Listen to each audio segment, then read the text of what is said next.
اعلی حضرت مفتی اعظم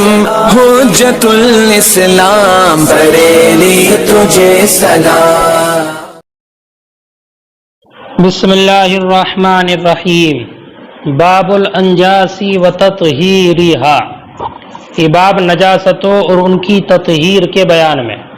نجاستوں کے بیان میں اور ان کے پاک کرنے کے بیان میں۔ انجاس اس کا واحد نجس ہے، نجس جیم کے فتح کے ساتھ۔ اگر نجس پڑھا جائے جیم کے فتح کے ساتھ تو مراد عین نجاست، اور اگر نجس پڑھا جائے جیم کے کسرے کے ساتھ تو مراد وہ چیز جو پاک نہ ہو۔ ما قبل میں مصنف علیہ رحمۃ و رضوان نے نجاست حکمی اور اس کی طہارت کے احکام بیان فرمائے، نجاست حکمی اور اس کی طہارت۔ اب یہاں سے نجاست حقیقی اور اس کے احکام کو ذکر کرتے ہیں، نجاست حقیقی اور اس کے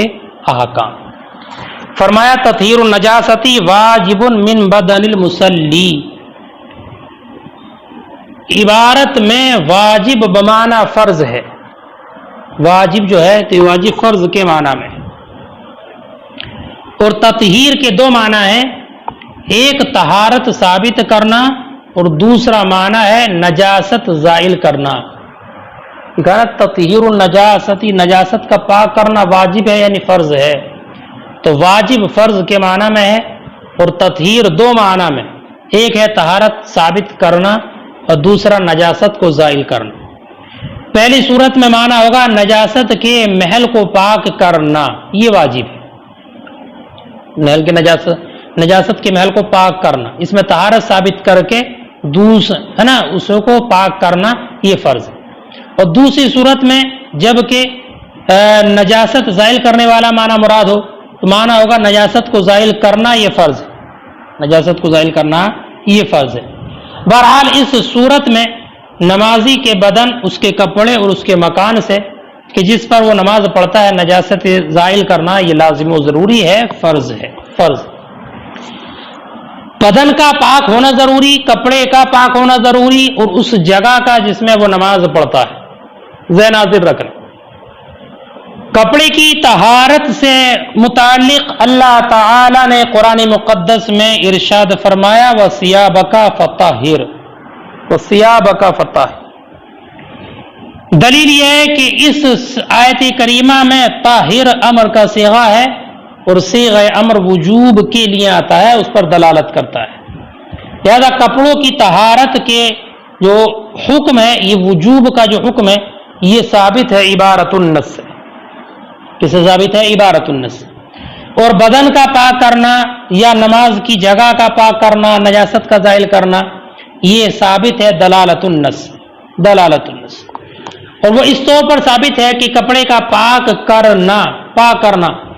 انسان پر اس لیے واجب ہے کہ نماز اپنے آقا کے ساتھ، اپنے رب کے ساتھ مناجات کی حالت ہے، مناجات کی حالت۔ لہذا نماز پڑھنے والے کے لیے لازم و ضروری ہے کہ وہ اپنی اچھی حالت پر ہو، اور نمازی کے لیے احسن اور بہتر حال یہ اسی وقت ثابت ہوگا جب کہ وہ نماز پڑھنے والا خود بھی پاک ہو، اور جو چیزیں اس کے ساتھ لگی ہوئی ہیں، متصل ہیں، وہ بھی پاک ہو، وہ بھی پاک ہو۔ لہذا جب کپڑا جو نمازی کے ساتھ کامل طور پر اتصال نہیں رکھتا ہے اس کا پاک کرنا فرض ہے، اس کا پاک کرنا لازم و ضروری ہے، تو بدن اور مکان جس کا نمازی کے ساتھ کامل اتصال ہے اس کا پاک رکھنا بدرجہ اولا فرض ہوگا۔ تو کپڑے کی طہارت کا جو حکم ہے یہ عبارت النص سے ثابت ہے، اور نمازی کے بدن اور اس کے جگہ کا جو پاک ہونا ہے یہ اشارت النص سے، دلالت النص سے ثابت ہے، دلالت النص۔ دوسری دلیل حدیث سے پاک ہے کہ نبی اکرم صلی اللہ علیہ وسلم نے ارشاد فرمایا حطیہ ثم قرصیہ ثم اغسلیہ بالماء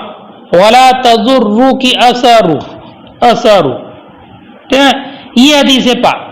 کہ اس کو چھیل دو، پھر اس کو کھرچ دو، پھر اس کو پانی سے دھو ڈالو، اور اگر اس کا اثر باقی رہ گیا تو یہ کوئی مضر نہیں ہے۔ حضرت اسماء بنت ابو بکر صدیق رضی اللہ تعالی عنہ سے مروی وہ کہتی ہیں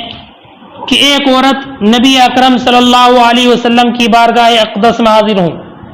اور آ کر کہنے لگی یا رسول اللہ ہم میں سے ایک کو حیض کا خون لگ جاتا ہے تو ہم کیا کریں؟ اس پر آپ نے فرمایا اس کو لکڑی وغیرہ سے کھرچ دے، پھر اس کو پانی ڈال کر مسل دے، پھر اس پر پانی بہا دے، پھر اس میں نماز پڑھ۔ اگر ایسا کر لے تو وہ کپڑا پاک ہو جاتا ہے۔ تو اس سے معلوم ہوا کہ کپڑے کا پاک کرنا لازم و ضروری ہے۔ امام صاحب ہدایہ نے فرمایا کہ دھونے کے بعد اگر کپڑے میں نجاست کا کچھ اثر باقی رہ گیا، اس کا داغ دھبا رہ گیا تو یہ مضر نہیں، یہ مضر نہیں۔ ایک بات اور یاد رکھنا، مکان طہارت جو ذکر کیا ہے اس کا نمازی کی جگہ کا پاک ہونا، اس سے مراد یہ ہے کہ کھڑے ہونے کی جگہ کا پاک ہونا ضروری ہے، کھڑے ہونے کی جگہ۔ لہذا اگر موضع قدم 1 درہم کی مقدار سے زائد نجاست ہے تو وہاں پر نماز پڑھنا جائز نہیں ہوگا اور اس کی وجہ سے نماز فاسد ہو جائے گی۔ رائے یہ کہ سجدے کی جگہ کا پاک ہونا ضروری ہے یا نہیں، اس بارے میں اختلاف ہے۔ امام محمد نے جو امام اعظم سے روایت کی ہے اس میں یہ ہے کہ سجدے کی جگہ کا پاک ہونا بھی ضروری ہے، اس لیے کہ سجدہ بھی ایک رکن ہے جیسے کہ قیام ایک رکن ہے۔ لہذا جس طریقے سے جائے قیام میں طہارت شرط ہے، اسی طرح جائے سجود میں بھی طہارت ضروری ہوگی۔ اور امام ابو یوسف نے جو امام اعظم سے روایت کی ہے اس میں یہ ہے کہ سجدے کی جگہ کا پاک ہونا یہ ضروری نہیں ہے، اس لیے کہ سجدہ صرف ناک سے ادا ہوتا ہے، ناک سے، اور ناک جس طرح زمین پر رکھی جائے وہ 1 درہم کی مقدار سے کم ہی ہے،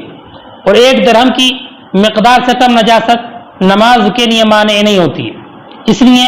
مکان سجود کی طہارت کو شرط قرار نہیں دیا گیا۔ اور طرفین کے نزدیک مکان سجود کی طہارت شرط ہے، اس لیے کہ پیشانی سجدہ پیشانی پر کرنا فرض ہے اور پیشانی کی جگہ 1 درہم کی مقدار سے زیادہ ہوتی ہے، اس لیے اس کا پاک ہونا ضروری ہے۔ دیکھیے تطہیر النجاست واجب، نجاست سے پاک کرنا یہ واجب ہے، یعنی نجاست کو زائل کرنا واجب ہے۔ من بدن المصلی، نمازی کے بدن سے، اس کے کپڑے سے، والمکان الذی یصلی علیہ، اور اس مکان سے پاک کرنا ضروری ہے کہ جس میں وہ نماز پڑھتا ہے۔ لقولہ علیہ السلام، لقولہ تعالی، اللہ تعالیٰ کے ارشاد وثیابک فطہر کی بنیاد پر، وقال علیہ السلام، اور نبی اکرم نے ارشاد فرمایا حطیہ،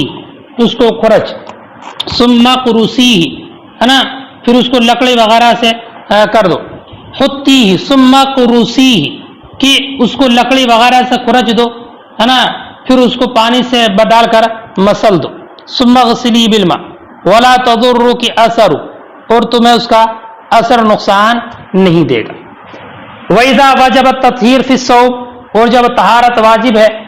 کپڑے میں، وجب فی البدن، تو بدن میں اور مکان میں بھی واجب ہے، لأن الاستعمال فی حالت الصلاۃ یشمل الکل، اس لیے کہ استعمال نماز کی حالت میں سب کو شامل ہے۔ وَيَجُوزُ تَطْهِيرُهَا بِالْمَاءِ، اور جائز ہے اس کو پاک کرنا، نجاست کو زائل کرنا پانی کے ساتھ۔ یہاں سے مصنف اس بارے میں ذکر کرتے ہیں کہ نجاست کیسے زائل کی جائے، کس چیز سے زائل کی جائے۔ فرمایا نجاست کو زائل کرنا یہ پانی سے جائز ہے اور ہر بہنے والی چیز سے جائز ہے کہ جس کے ذریعے نجاست کو زائل کرنا ممکن ہو، جیسے کہ سرکہ اور گلاب کا پانی، یہ اس کے علاوہ اور چیز اور پانی جس کو نچوڑا گیا ہو۔ اس کے بارے میں علماء کا اختلاف ہے کہ کن چیزوں سے نجاست زائل کرنا جائز ہے اور کن سے جائز نہیں ہے۔ تو امام اعظم اور امام ابو یوسف کا مذہب یہ ہے کہ پانی اور ہر ایسی چیز جو کہ بہنے والی ہو اور نجاست کو زائل کرنے والی ہو، اس سے وہ نجاست زائل کرنا جائز ہے، جیسے کہ سرکہ اور گلاب کا پانی، اور ہر ایسی نچوڑی ہوئی چیز کہ جس کو نچوڑا جائے تو وہ نچوڑ جائے، لہذا اس سے وہ کپڑا پاک کرنا جائز ہوگا۔ تیل سے کپڑا کا پاک کرنا جائز نہیں ہے، اس لیے کہ اگرچہ یہ بہنے والا ہے لیکن نجاست اس سے زائل نہیں ہوتی۔ امام محمد اور امام ظفر، امام شافعی نے فرمایا کہ پانی کے علاوہ دوسری جو بہنے والی چیزیں ہیں ان سے پاکی حاصل کرنا جائز نہیں ہے۔ ان حضرات کی دلیل یہ ہے کہ پاک کرنے والی چیز نجاست سے مل کر پہلی مرتبہ میں ہی وہ ناپاک ہو جائے گی، یعنی نجاست سے جب وہ چیز ملے گی، مثلا پانی ہی ہے، تو پانی کو جب نجاست پر ڈالا جائے گا تو اول ملاقات میں ہی اجزائے نجاست کے ملنے کی بنیاد پر یہ ناپاک ہو جائے گا، ناپاک ہو جائے گا۔ اور جو چیز خود ناپاک ہو جائے وہ دوسروں کو کیسے پاک کر سکتی ہے؟ اس لیے قیاس کا تقاضا تو یہی تھا کہ نہ پانی مفید طہارت ہو اور نہ کوئی اور بہنے والی چیز مفید طہارت ہو، لیکن کپڑے کے پاک کرنا یہ ایک ضرورت ہے، تو ضرورت کی بنیاد پر پانی کے حق میں اس قیاس کو ترک کر دیا گیا، اس لیے صرف پانی کو مفید طہارت مانا ہے اور پانی کے علاوہ جو دیگر اشیاء ہیں ان کو مفید طہارت قرار نہیں دیا گیا ہے۔ دوسری دلیل ان حضرات کی اللہ تعالیٰ کا ارشاد مبارک ہے وَيُنَزِّلُ عَلَيْكُم مِّنَ السَّمَاءِ مَاءً لِيُطَهِّرَكُم، یعنی اللہ تعالیٰ نے تمہارے لیے آسمان سے پانی اتارا تاکہ وہ تمہیں اس کے ذریعے پاک کر دے۔ اس آیت کریمہ سے بھی یہ بات معلوم ہوتی ہے کہ پانی سے مقصود جو ہے وہ تطہیر ہے، تطہیر ہے۔ اور تیسری دلیل ان کا قیاس ہے، قیاس یعنی جس طرح سے نجاست حکمی یعنی حدث چاہے وہ حدث اصغر ہو یا حدث اکبر، یہ نجاست حکمی جو ہے حدث پانی کے علاوہ کسی اور چیز سے زائل نہیں ہوتا، تو جب نجاست حکمی پانی کے علاوہ کسی دوسری چیز سے زائل نہیں ہوتی، اسی طریقے سے نجاست حقیقی جو ہے یہ بھی پانی کے علاوہ کسی دوسری چیز سے زائل نہیں ہوتی۔ شیخین کی دلیل یہ ہے کہ بہنے والی چیز قطع کرنے والی ہے، اکھیڑنے والی ہے، زائل کرنے والی ہے، یعنی وہ نجاست کو دور کر دیتی ہے، زائل کر دیتی ہے، اور پانی میں پاک کرنے والی صفت اسی وجہ سے ہوتی ہے کہ پانی نجاست کو اکھیڑ دیتا ہے، زائل کر دیتا ہے، دور کر دیتا ہے۔ لہذا جب دوسری بہنے والی چیزیں اس معنی میں شریک ہے کہ جو پانی میں پایا جاتا ہے کہ جیسے اکھیڑنا اور زائل کرنا پانی میں یہ صفت موجود ہے، تو اسی کے ہم معنی دوسری چیزیں بھی ہیں جیسے کہ سرکہ وغیرہ، تو جیسے پانی مزیل نجاست ہے اسی طریقے سے یہ چیزیں بھی مزیل نجاست ہوں گی۔ بلکہ بسا اوقات تو ایسا ہوتا ہے کہ اگر کوئی رنگ والی نجاست لگ جائے تو پانی سے اس کا رنگ زائل نہیں ہوتا ہے،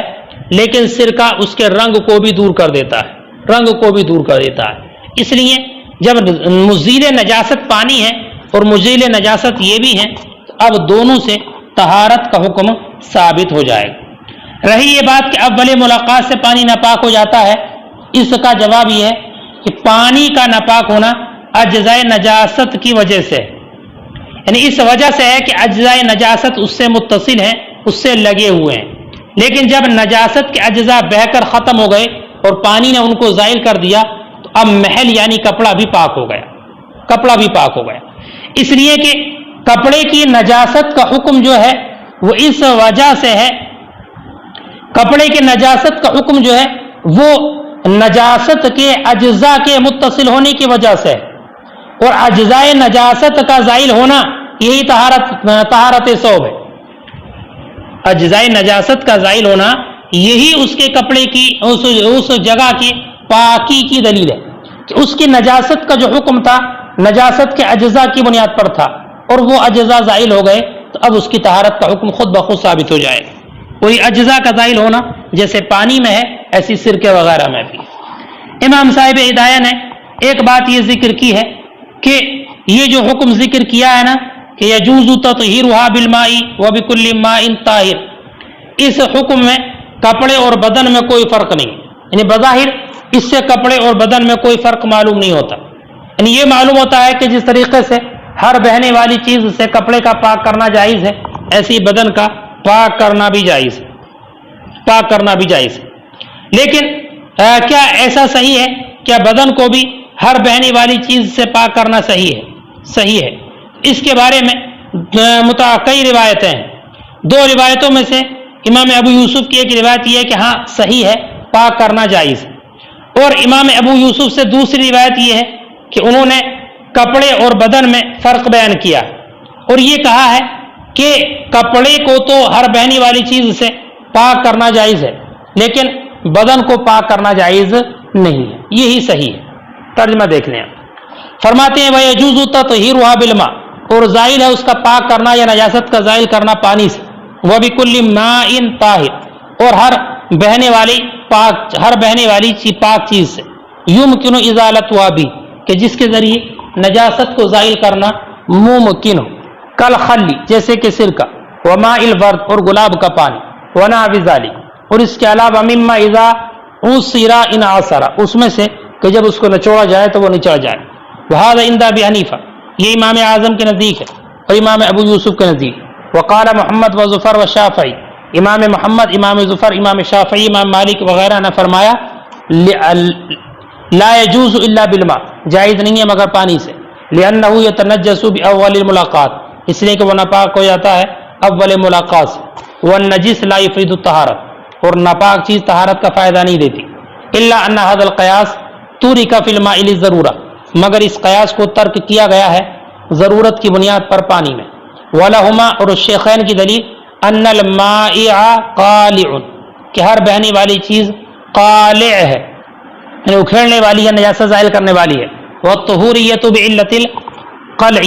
اور طہارت کا جو ثبوت ہوتا ہے علت قلع علت زائل ہونے کی بنیاد پر، علت قلع کی بنیاد پر اور زائل ہونے کی وجہ سے۔ والنجاست للمجاورۃ اور نجاست جو تھی وہ اس وجہ سے کہ نجاست اس پر نجاست کا جو حکم تھا وہ مجاورت کی بنیاد پر تھا۔ فإذا انتهت اجزاء النجس تو جب اجزاء نجاست ختم ہو گئے یبقی طاہر تو وہ طاہر ہو کر باقی رہے۔ وجواب الکتاب لا يفرق بین الثوب والبدن اور کتاب کا جواب یعنی کتاب میں جو حکم مذکور ہے قدوری میں یہ ثوب اور بدن میں فرق نہیں کرتا۔ وهذا قول ابی حنیفہ یہ امام اعظم کا قول ہے۔ واحدى الروایتان عن ابی یوسف اور امام ابو یوسف کی دو روایتوں میں سے ایک روایت ہے وانہ لیکن امام ابو یوسف کی ایک روایت یہ ہے انہ فرق بینہما کہ انہوں نے دونوں میں فرق بیان کیا ہے۔ فلم یجوز فی البدن بغیر الماء انہوں نے جائز قرار نہیں دیا ہے بدن میں پانی کے غیر کو، اور صحیح بھی یہی ہے کہ بدن کی طہارت جو ہے وہ وضو یا غسل وغیرہ یہ بغیر پانی کے حاصل نہیں ہوگی،